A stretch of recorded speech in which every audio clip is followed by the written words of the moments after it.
На 28 ноември Софийската народна опера показа своята първа премиера за този сезон – Ернани от Верди.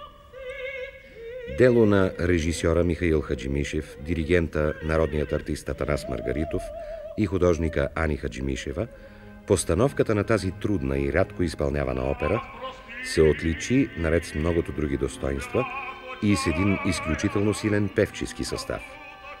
На втората генерална репетиция 4 главни роли изпълниха народната артистка Юлия Винер, народният артист Никола Николов, заслужилият артист Димитър Петков и Стоян Попов.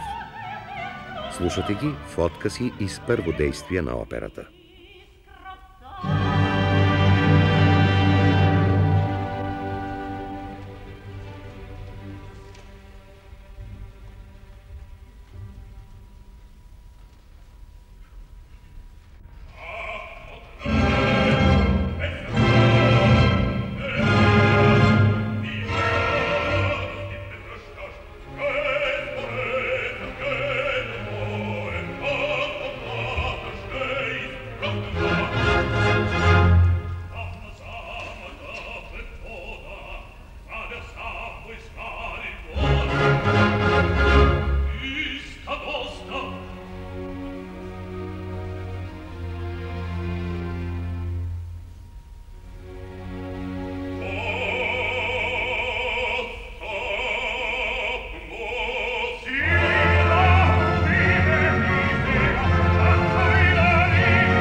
Qui, e voi, i suoi, e di cui,